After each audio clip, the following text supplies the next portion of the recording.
Hello, welcome back to the channel. Today is going to be another really fun video because today we're going to be doing another informational grow room tour. Now, of all of the ones we've done in the past 2 weeks, today we will be covering the most. So before we start, please subscribe, hit the bell notification and all so you do not miss our video, and please like this video. We will be covering every single plant, from everything we are germinating currently to everything we are growing in here. Also, usually I don't really talk about this much, but we are going to be building the new setup very soon, in just about 4 days. So I'm going to be talking a lot about that and kind of talking about some very big, huge videos we are going to be starting to film very soon next week. So we're going to be covering a lot. So let's go ahead and start today's video. All right, starting immediately with just at the very top with the parsley and the oregano. Parsley's very slow, not growing as good as we thought, but we have a lot of future plans with parsley. So this is just the beginning, seeing how the plant can react, seeing how fast it grows, seeing just how it reacts to stuff. Yeah. Then we are growing oregano, very excited about that, and we're gonna be having some different methods of growing this very soon. We also are gonna be doing a lot with basil very soon. And we will most likely be getting rid of this plant and replacing it with something new and something we've never grown before. Going down, we have a ton of new stuff. First of all, we have the True Leaf Market strawberries. These are absolutely thriving. The ones we ended up kind of taking off of strawberries, no growth yet. I don't really think there will ever be growth on them, so I might end up just getting rid of those very soon. But you're probably checking the rosemary out. The rosemary is doing very good. We ended up having one plant and that one kind of die off, but that is still okay. Looking through them, we might have a few other ones kind of die off. Looks like that one right there is starting to die off, and same with that one. And it looks like that little one right there will probably die off. But other than that, they're doing absolutely incredible. Then, bunching onions. This is something we just decided we were going to do yesterday night.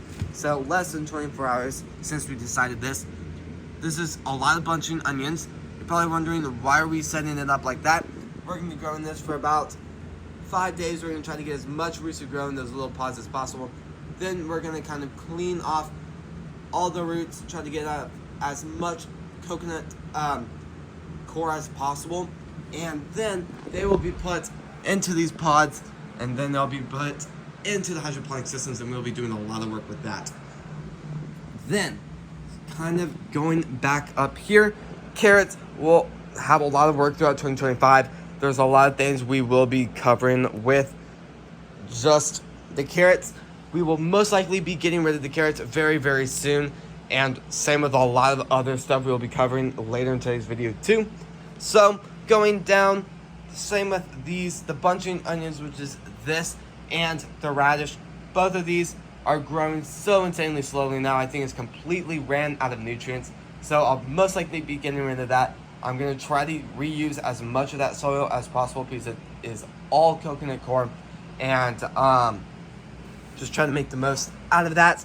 So then, going down, we have kind of like a flower section and herb.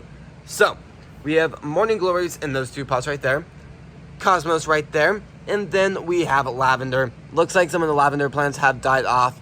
I think that is about, maybe about 5 plants didn't, 6, 7, 7-ish plants didn't make it, which is still very sad, but we are going to be doing a lot of work with lavender too in the future.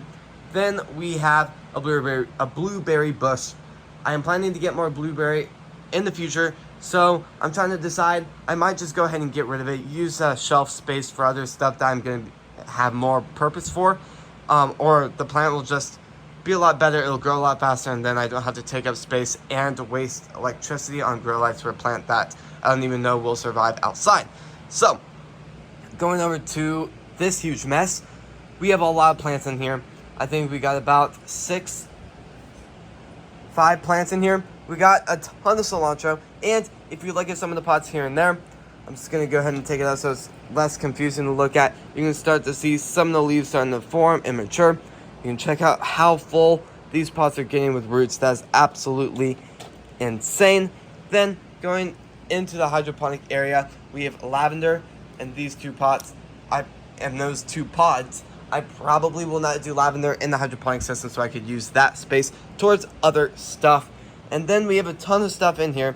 So we have a ton of just strawberries that we're doing a ton of testing on. A lot of this stuff is absolutely doing insane. Some of the stuff is not doing very good. For an example, this is doing absolutely insane. That one is doing absolutely insane. Check out the roots on that. And then check out the roots on this one. That does not look very incredible. Then this one has absolutely no roots, so that is a huge problem. And then going over here, we got some great roots in this too. That is very, very exciting. And then we have parsley right here. Check out those roots. And then I'm going to try to hold it a different way. Just check out that plant.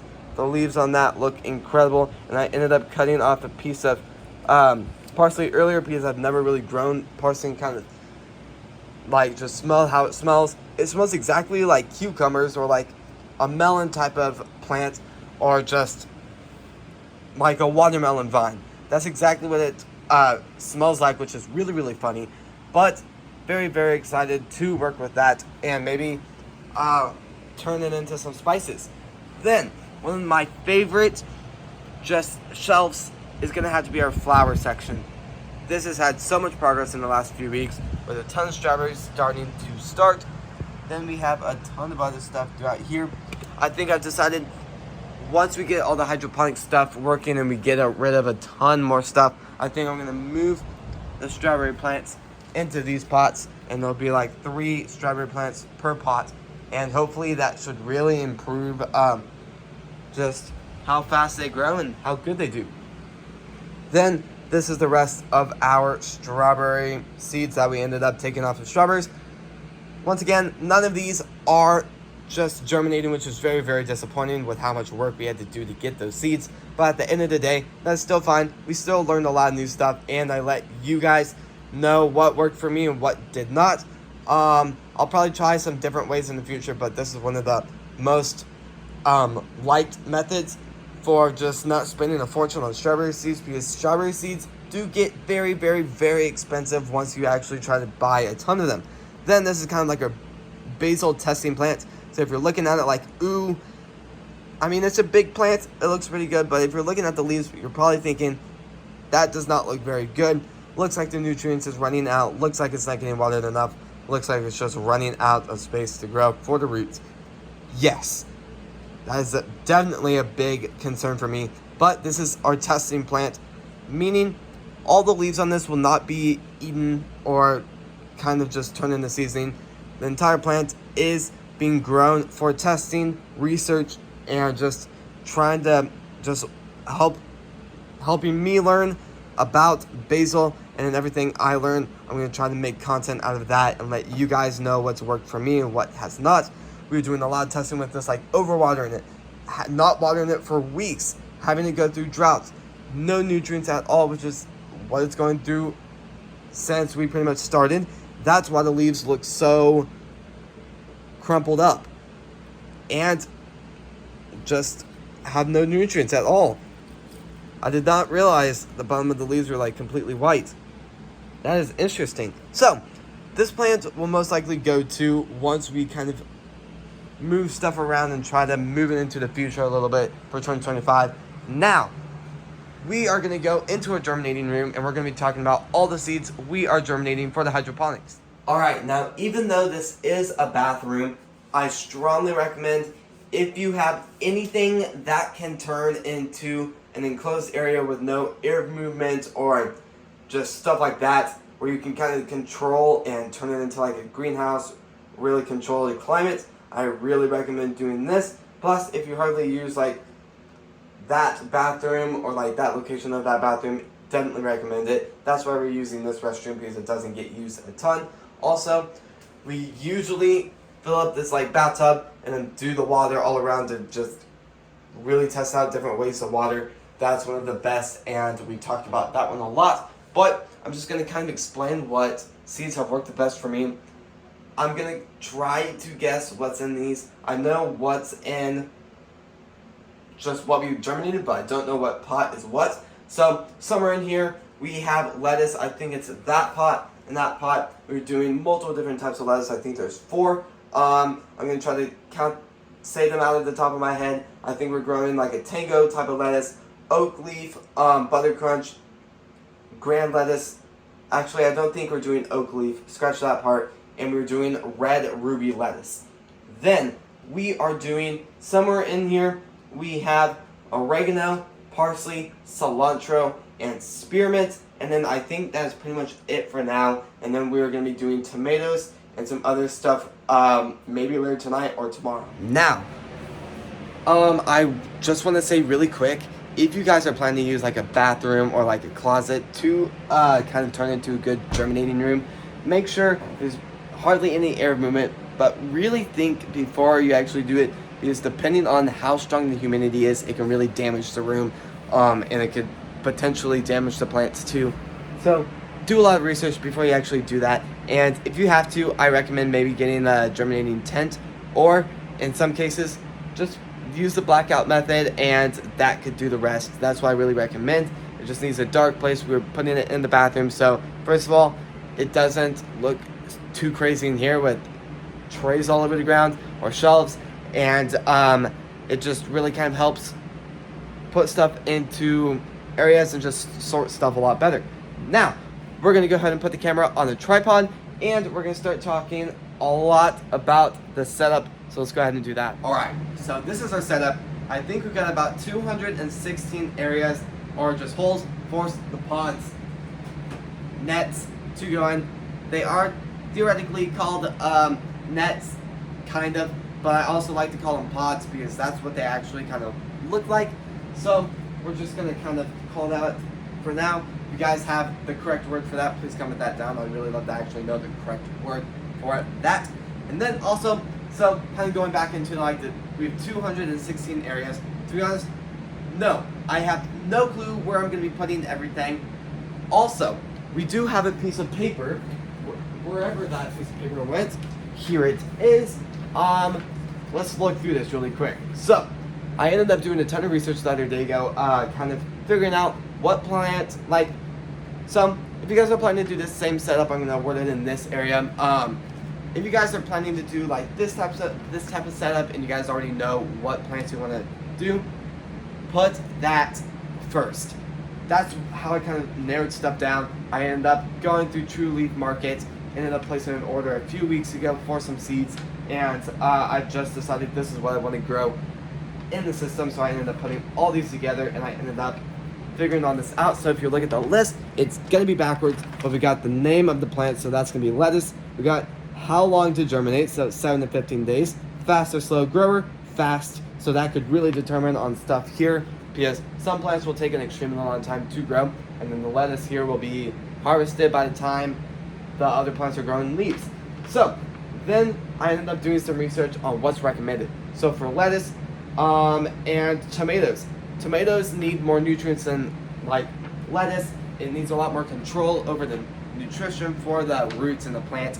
So it is very strongly recommended that, let's see, I forget because I ended up doing this a few days, cilantro, oregano, basil kind of, tomatoes, those need more control over the nutrients. Strawberry plants are a very, very good example for that. Strawberry plants need a ton of nutrients once they're actually starting to flower and starting to produce strawberries. That's why our strawberry plants aren't growing extremely fast.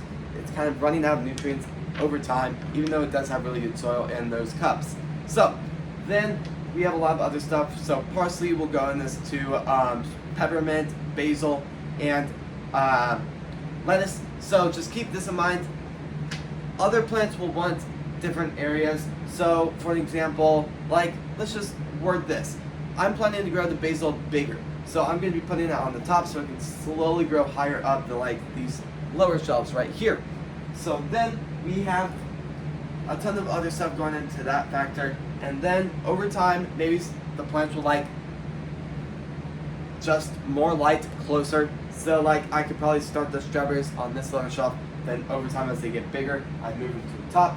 And then I think that's pretty much all for the plants. Now I really want to kind of cover the aquaponics setup because that's what we're really going to be working with in the future. So let's go and check that out. So before I do start talking about how the setup is going to work, we are kind of dividing the system into two halves. That half over there will be going into a hydroponic type of system, and this system right here will be going in the aquaponic system. So you're probably wondering, or let's say you guys are kind of into gardening, you guys want to get into gardening a little bit more, and you just happen to not know what hydroponics and aquaponics are. They are pretty much the same exact thing, but the thing that changes them significantly is how the plants are getting the nutrients.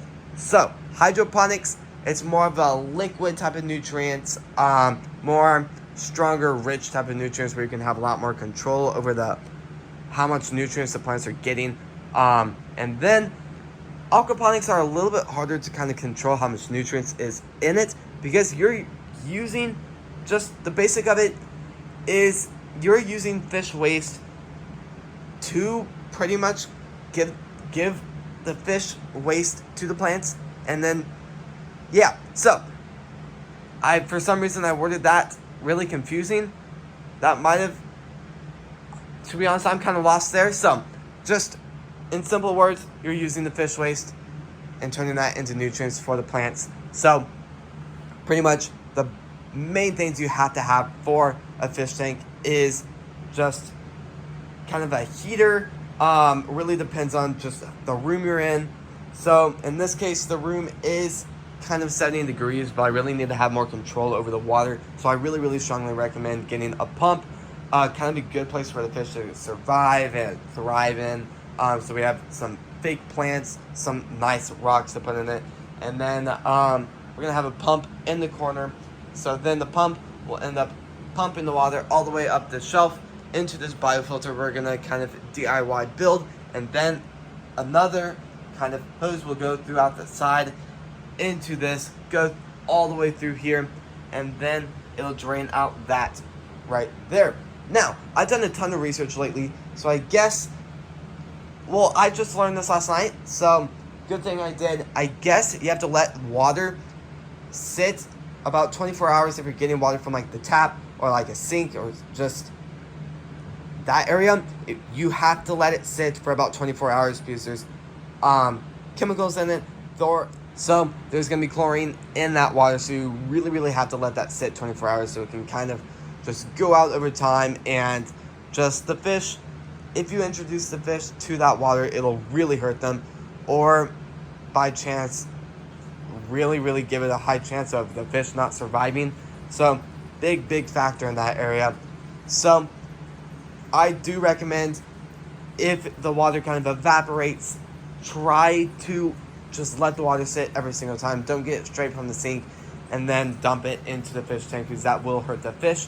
Also, there's going to be a lot of things we will be covering about the fish. So when you do get the fish, you do have to let the water sit in, well, the fish bag sit in the water for a little bit so the water can slowly convert to that temperature.